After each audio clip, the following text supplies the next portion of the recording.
Good morning সবাইকে। তোমরা সবাই কেমন আছো? আশা করছি ভালো আছো। আমরাও খুব ভালো আছি।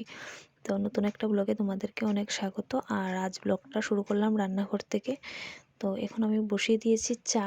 আর অন্য দিনের তুলনায় একটু তাড়াতাড়ি আজ ঘুম থেকে উঠেছি, কারণ আমাকে আগরতলা যেতে হবে, কালকে আমার এক্সাম আছে, ওই জন্য একটু তাড়াতাড়ি উঠলাম।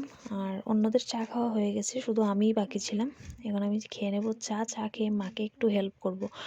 আর কারণ হচ্ছে যে একটু যেহেতু আমাকে যেতে হবে, তাই একটু তাড়াতাড়ি রান্নাগুলো সারতে হবে, তাই জন্য মাকে একটু হেল্প করব। আর সকাল সকাল গিয়ে বাবা বাজার করে নিয়ে এসেছে মাছ, ফুলকপি বা সবজি টবজিগুলি বাজার করে নিয়ে এসেছে। আর মা ভেবে পাচ্ছিল না যে কি রান্না করবে, তাই বসে আছে সবজি সামনে ছড়িয়ে ছিটিয়ে নিয়ে। তো ফাইনালি মা ডিসাইড করলো যে কি রান্না করবে, রান্না বসিয়ে দিয়েছে। আর আমি একটু মাকে টুকটাক সাহায্য করছিলাম।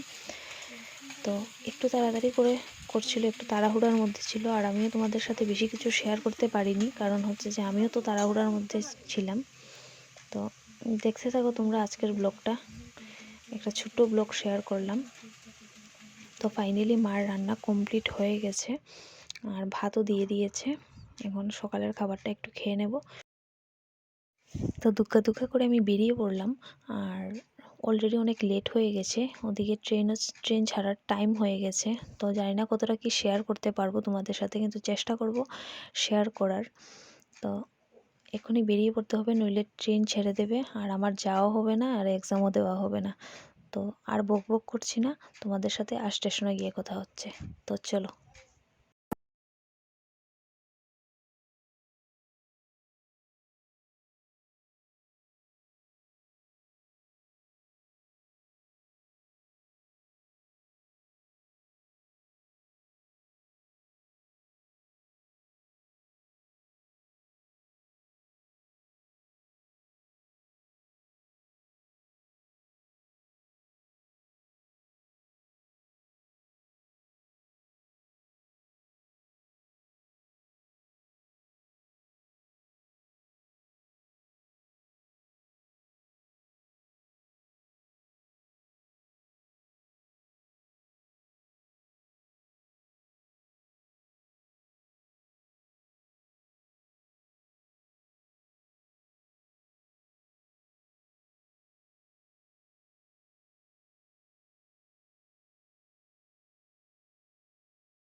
আমরা চলে এসেছি স্টেশনে, আর ও একটু ব্যাগগুলো এগিয়ে দিচ্ছে। এই যে ট্রেন চলে এসেছে, আর আমরাও চলে যাচ্ছি। তো তোমরা দেখতে থাকো। সারাদিন তোমাদের সাথে কোনো কথা হয়নি, কোনো কিছু শেয়ার করা হয়নি, কারণ একটু ব্যস্ত ছিলাম। আজ কাল এক্সাম আছে আমার, ওই জন্য আজ আগরতলা যাচ্ছি। তো দেখতে থাকো।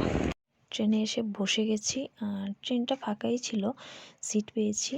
যদি 5 মিনিট দেরি করে আসতাম হয়তো ট্রেনটা ছেড়ে দিত। আমি বসার 5 মিনিট পরেই ট্রেনটা ছেড়ে দিয়েছিল। তো যদি 5 মিনিট দেরি করে আসতাম হয়তো আজ ট্রেনটা মিস করতাম, হয়তো না, ট্রেনটা মিসই করতাম আমি।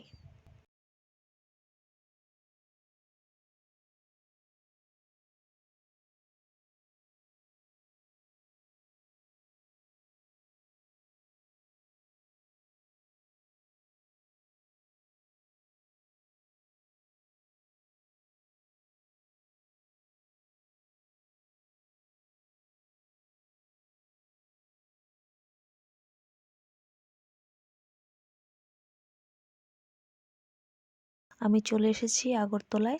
এখন আমি একটা অটো ধরবো, অটো ধরে রুমে যাব, মানে যেখানে ভাড়া থাকি ওইখানে যাব। আর ঘরে গিয়ে তোমাদের সাথে কথা বলবো।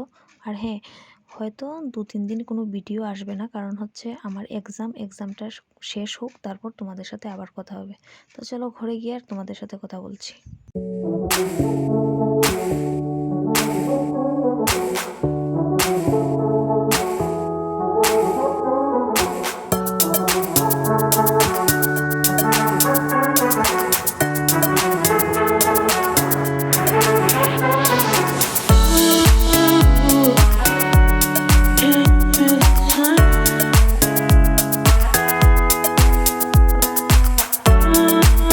আমি এলাম, এসে এখন ড্রেস চেঞ্জ করিনি, এখন হাত মুখ ধুয়ে ফ্রেশ হয়ে কিছু একটা রান্না করব, করে খাবো। আর কালকে আমার এক্সাম আছে, তাই জন্য একটু তাড়াতাড়ি ঘুমিয়ে পড়বো। তো আজ তোমাদের সাথে কথা বলছি না, একটা ছোট্ট একটা ব্লগ শেয়ার করলাম। আর আসার সময় ভিডিওটা করতে পারিনি, কারণ হচ্ছে যে হাতে ব্যাগ ছিল, ওই জন্য প্রবলেম হয়েছে। আর কালকে আমার তো বললামই এক্সাম আছে, তো সকাল সকাল বেরিয়ে যাব এক্সাম মানে কলেজে। কালকে 8:30 9টার দিকে বেরিয়ে যাব। আর এখন একটা কিছু রান্না করতে চলে যাচ্ছি। আর তোমরা দেখতে থাকো, সাথে থাকো, পাশে থাকো। আর আমার চ্যানেলটা এখনও যারা সাবস্ক্রাইব করোনি, প্লিজ প্লিজ প্লিজ সাবস্ক্রাইব করে দিও। আর নোটিফিকেশন অন করে অলে ক্লিক করে দিও। তো tata, bye bye, good night.